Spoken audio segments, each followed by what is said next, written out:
The Maine People Podcast, available everywhere. Click subscribe so you never miss an episode.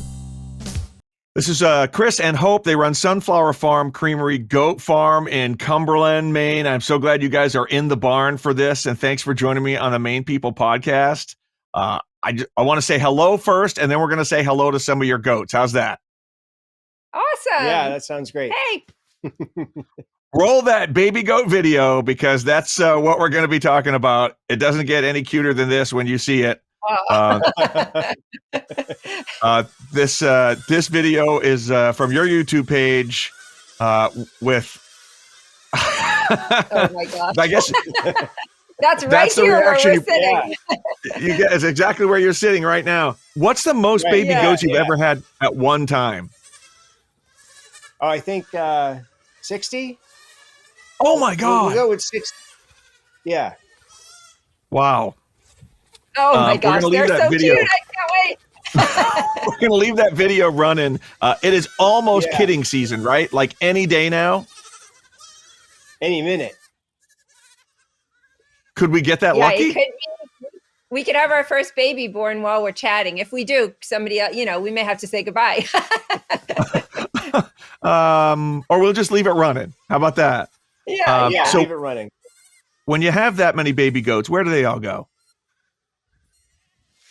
We work really hard during, the year before we breed to make sure that we have amazing homes for all the goats. And they go in pairs to homes that either want them just as kind of like outdoor dogs or as potential dairy goats in the future.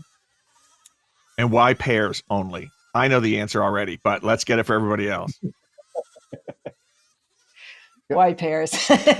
They don't do well alone. They need a buddy. They're herd animals, and they get depressed and they cause more trouble. So when they have at least one other goat, they're really happy. So you guys are super welcoming and open to the public and bringing people in during kidding season to see the baby goats and so many other times of the year. That I think that's really unusual for farms. A lot of other farms in Maine are just on Maine Open Farm Day, but you guys are sort of an exception to that rule. Why is that? Well, it kind of goes back to why we got into farming in the beginning, which was our daughter wanted to have animals as kind of an alternative to factory farming. How could we be the absolute antithesis to that, and really be a connected way of farming like people used to do? So it's always been our intention to kind of lift that veil and invite people in so they can see the amazing personalities of all the animals who make the milk and realize that we really owe the animals who feed us kind of a debt of gratitude and the best lives we can possibly give them. You've taken it one step further this year because you have an Airbnb that you're opening up on the farm, right? Yes. I mean, it was a shop space that had some utilities and electrical, but we didn't really, when we moved here, we had a lot of buildings to renovate and fit into. And that was the last one. And then we decided when we left teaching that I could, really put some time into building a little small apartment back there and converting the shop into an apartment. And it was really fun. And with the idea that people could come and have a farm stay. And so we were opening it up this year during kidding season so that it's directly connected to the goats and the goat farm. So people who come, they get the full, excitement of, seeing baby goats in the morning and seeing them at night and possibly seeing a goat birth and just, a night or two on the farm. In the Airbnb that you have on the farm, is there access to viewing the cams so you know when to run out and check on stuff? Well, the camera is on the website, so anyone they can view it. Yeah. If they, that's a good idea, though, to put an iPad out there. We were going to have people have us text them if we were running out to the barn for a birth if they wanted to be woken up. Yeah, because I figured that way they can decide what they want to do. That's actually a great idea because it's a great idea. We often get phone calls in the middle of the night if somebody is watching the camera in a different time zone. And to let us know something's going on. I'm going to put an iPad out there. It's a great idea. That's a good idea. As you can see from the video, and we've talked about your barn cams, you have a lot of visitors around the world. Is that a cat or a goat? It's a cat. That's Phil. Um, your barn cam has a lot of visitors from people all around the world. How many cameras are in the barn? You have a new setup this year, right? We have currently 1, 2, 3. We'll have 4 watching babies be born, and then 1 in the main stall and 1 outside. And yeah, there's people who come from Japan to visit who know every goat's name when they arrive. It's unbelievable. They really follow them and know their personalities. It's something else. We put the cameras up at first just so we wouldn't have to get out of bed 100 times to check the goats in the middle of the night. So I could, just open one eye and see what was going on out there. And then again, just part of trying to open up the farm as much as we can, we decided to make them public, and it's been so fun to see how connected people are to all the goats. Coming up in the next segment, we'll look at some more goat videos, and we'll also talk about the path you guys traveled to coming here and what your farming philosophy is. We'll have more about that coming up on the Maine People podcast. Radio207.com only plays original country music from Maine singers, songwriters, and bands. Streaming online and on your smart speaker. Radio207.com is on the air now. Radio207.com. Only Maine, only country music. Your next online event can be perfect thanks to virtualproductionsgroup.com. The Maine People podcast couldn't happen without them, and they can make your remote streaming event absolutely technically perfect. High quality live and pre-recorded productions for corporate events, weddings, tournaments, charities, and more with virtualproductionsgroup.com. Chris, you built the Airbnb yourself. The work in the barn, yep. I'm going to presume that too. You became really, really handy once you became a farmer.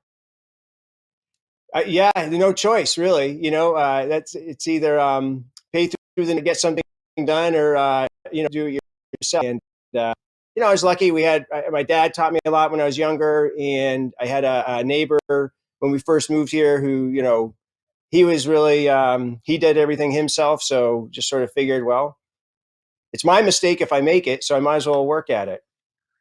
Own it. Yeah, own it. Right. How many years ago did you buy the farm now, did you say? That was 12 years. We bought it, and 10 years ago, we opened the farm. You're a no-cull farm. Can you explain that philosophy to anyone who doesn't know what that is? Because most farms aren't. Yes. Well, a lot of farms so that they can sustain a profit and develop a herd that's of the highest quality will cull a certain percentage of the herd every year. On dairy farms, sometimes that's all the boys who are born, because if they don't have a meat operation, it's hard to manage that. And then any goats that aren't producing or have a difficult delivery or get a little bit older. On our farm, again, going back to our daughter's kind of push in the direction that we went, it became that each of the goats is kind of like a family member. And so we love to watch a grandmother goat with her daughter, and then that goat's babies all napping together in a big pile in the field. And we let them live out their life here until they die. So they're all valued members, just in different ways. Some are producing milk, some are making people happy in Japan and here. You talked a little bit about your daughter wanting to do the farm. Can you expand on the story a little bit? I think it's a really great story, and like you really made her dreams come true. Yeah. Well, how old was she when she came to us? The two of them sort of tag teamed us, and they approached us when they were in middle school and said, the oldest one said, I'm not going to be here much longer. I'm going to be here for 5 more years, which wasn't true, by the way, but she said it, and we're like, oh my gosh, she's going off to school. And then, and they said we should have a farm. We should be farmers. And so they each picked an animal. Lila picked goats and Tess picked chickens. And we didn't even live here. We lived at a place through the woods, and we built the pen. We had 2 pet goats and half a dozen chickens, and we thought, good, there we are. We have a farm. And then one thing led to another. Hope got very interested in the dairy, and we got another goat. And honestly, I think the reason we have a farm is there was the first pregnant goat we had. It was a false pregnancy, and so Hope stayed home from school and waited for the goats to be born. No baby goats. We found out we were like, what's wrong? We got the ultrasound, not pregnant. And I think she was so disappointed, she just said, that's it. we're buying a farm. Now we have 60 babies a year. Yeah. Speaking And of being a Lila, back teacher, on that day, said yeah. she wanted to be able to tell her kids she grew up on a farm. And at this point, both the girls know how to do everything. And we now have 3 grandbabies who all very much are part of the farm sort of situation. So I guess she knew what we needed in our lives more than we did at that time. Yeah. That was part of the toast. She got married here too. And I already had the story written for her toast. She planned the whole thing. There's a lesson implied here about following your dreams, isn't there? Yeah, or your kids' dreams, and then they become yours. Hoping we like them along the way. As long as you like it, right? That's the same thing. You guys were teachers. You mentioned that. You mentioned it a couple of times, but didn't really. We haven't really talked about it very much because it's certainly not a normal way of becoming a farmer. You're a high school teacher, and then you become a farmer. So, do you miss it?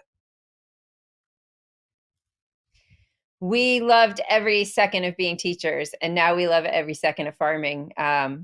There isn't really time in the day to sit around missing what was, but we get to do lots of education here. Just next week, we have somebody from Casco Bay, a freshman who's going to come and do an internship because she wants to be a veterinarian. Chris is working on a engineering kind of project with some boys from, I think, Scarborough. Yeah.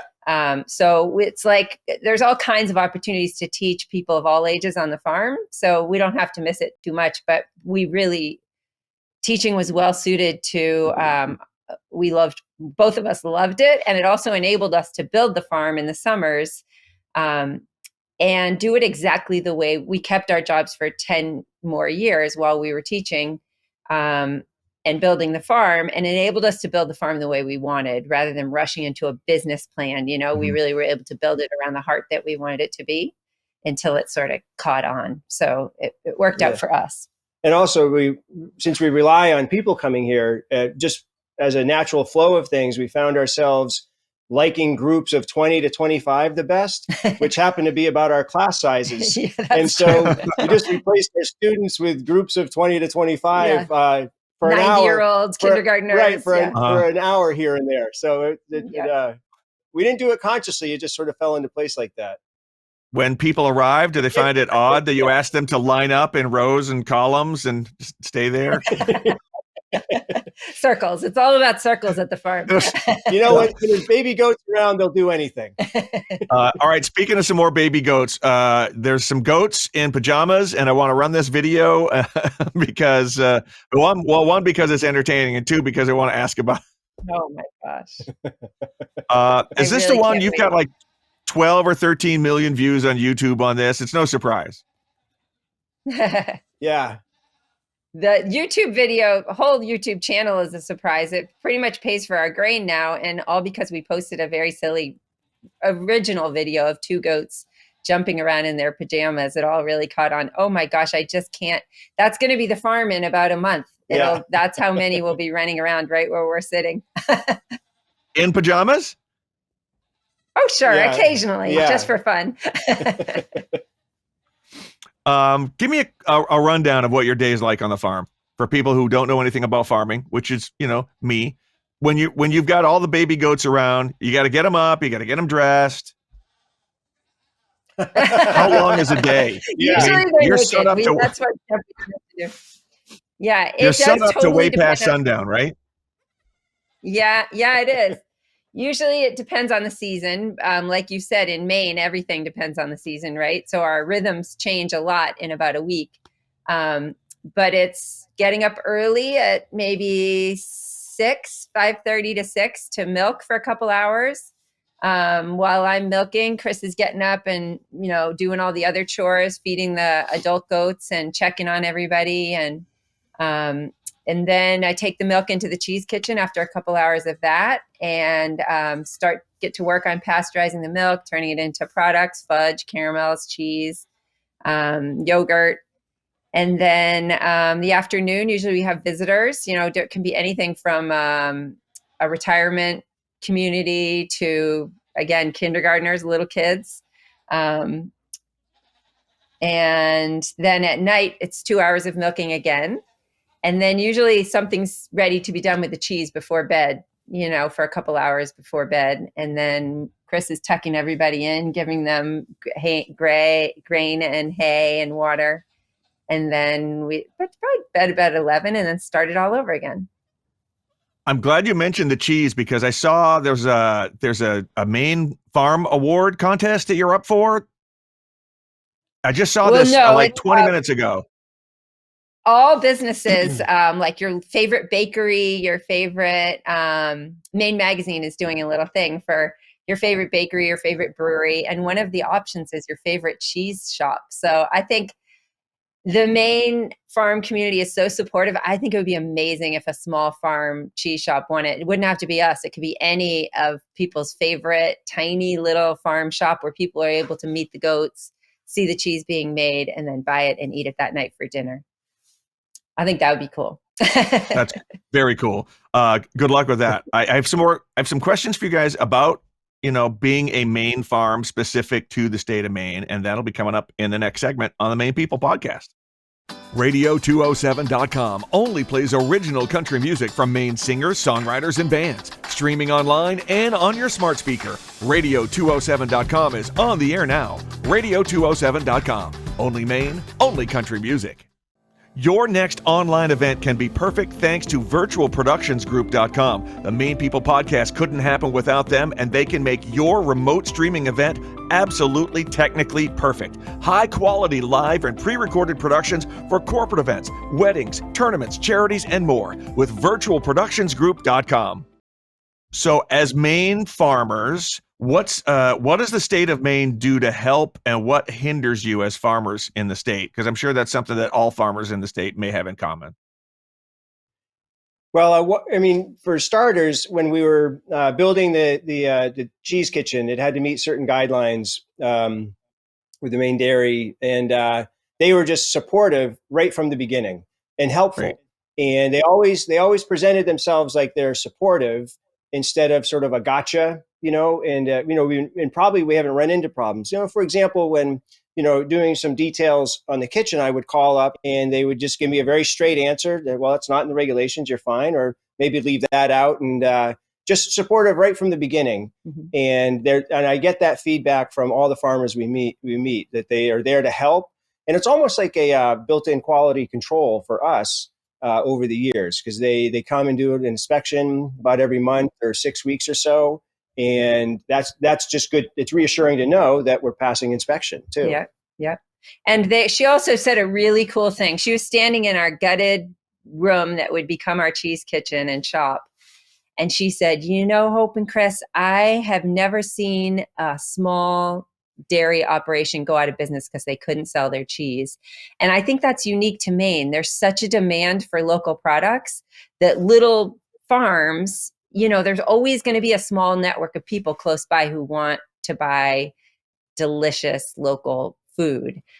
So you can go out of business for a lot of other reasons because you're exhausted or your wrists get hurt or the other expenses kind of outweigh what you can afford to sell cheese for, but not because you can't sell it. And that's been 100% true through our 10 years as a licensed dairy is we always run out of product before, we worry about not selling it. That has happened to me in your store before. Got to get there early on a Saturday. I know.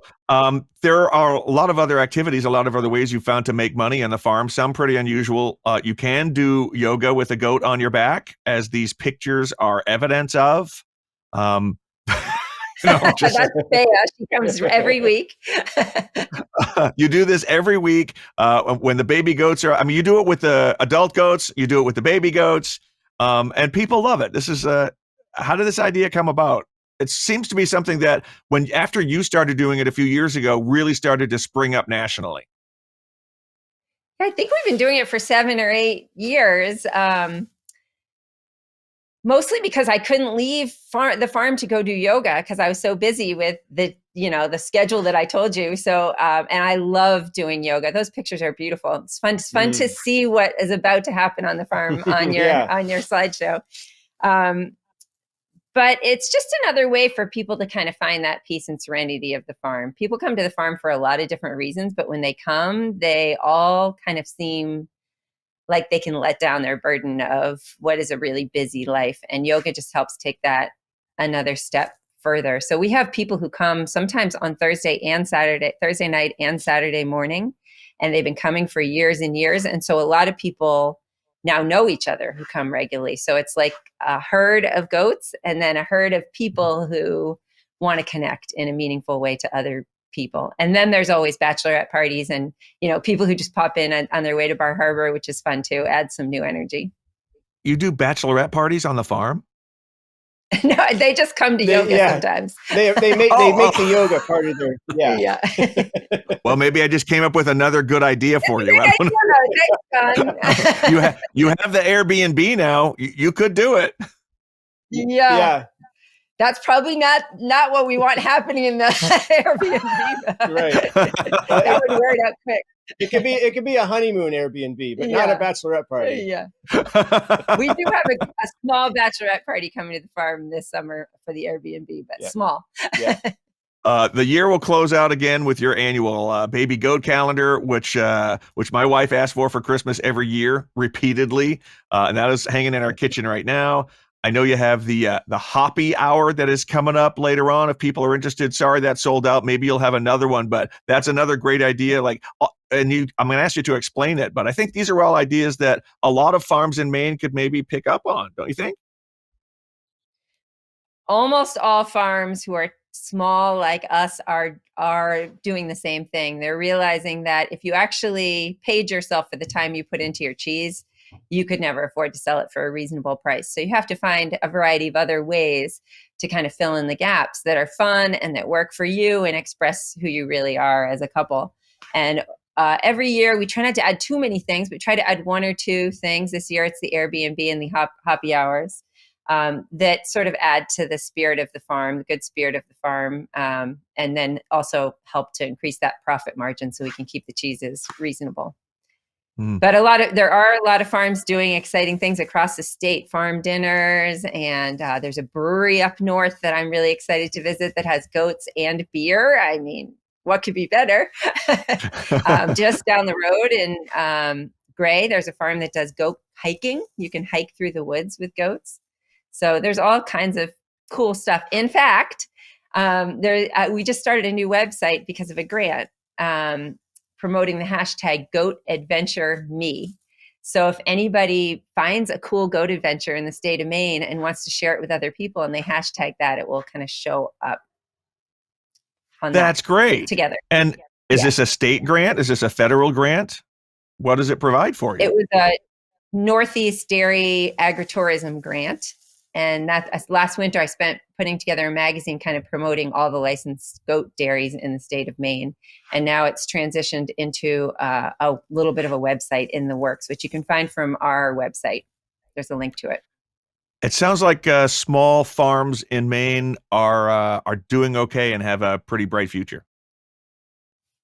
I think so. We see a lot of smiling faces when people come here and enthusiasm for it. So I can only imagine that around the state that's happening too. Mm-hmm. Like people want the experience and they want to visit a farm in some way. Part of the Hoppy Hour too, people would occasionally be holding goats and it'd be late in the day, say, wouldn't it be really nice to hold a baby goat and have a glass of wine? And we're like, all right, well, we'll think about it. We'll see. That's got to think about that one through, but I think it's going to be a lot of fun.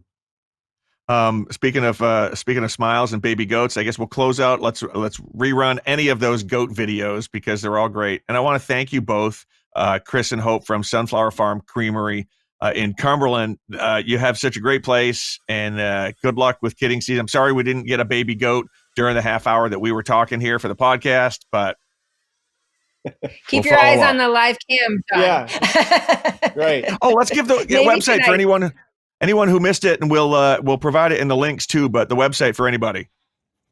Wonderful. Yeah, it's sunflowerfarm.info. And thank you. The Maine People Podcast, available everywhere. Click subscribe so you never miss an episode.